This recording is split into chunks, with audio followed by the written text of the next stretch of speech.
জানলে কি আর করতাম গুনাহ বাবা মাওলানা, না জানিয়া ভুল করেছি ক্ষমা করো না। একটু জোরে নাউজুবিল্লাহ কইতেন না? এগুলো বলো মুর্শিদি গান। বলেন এগুলো কি গান?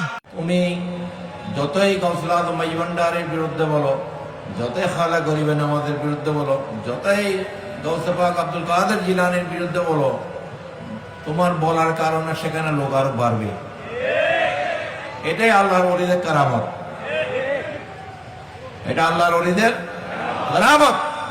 আল্লাহ পাক কোরআনে এই জন্য বলেছেন, আলা ইন্না আউলিয়া আল্লাহ লা খাউফুন আলাইহিম ওয়া লা হুম ইয়াহজানুন। Behold the friendship of Allah, there is no fear nor solitude. সাবধান। আল্লাহ পাক কি বলেছে? আলা। সব জায়গায় কিন্তু আলা শব্দ আল্লাহ ব্যবহার করে নেই, কিছু কিছু জায়গায় এই আল্লাহর ওলিদের ব্যাপারে আলা সাবধান। আল্লাহ সাবধান বললে এটা কি সাধারণ?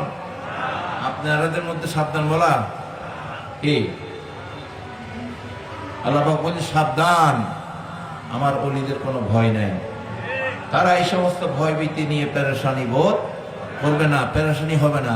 তাদের সাথে যারা থাকবে তাদেরও কোনো পেরেশানি নেই। সুবহানাল্লাহ। সুতরাং আমাদের মধ্যে ইত্তেফাক দরকার। কি দরকার? ইত্তেফাক, আমাদের মধ্যে ঐক্য, ভ্রাতৃত্ব, মহব্বত।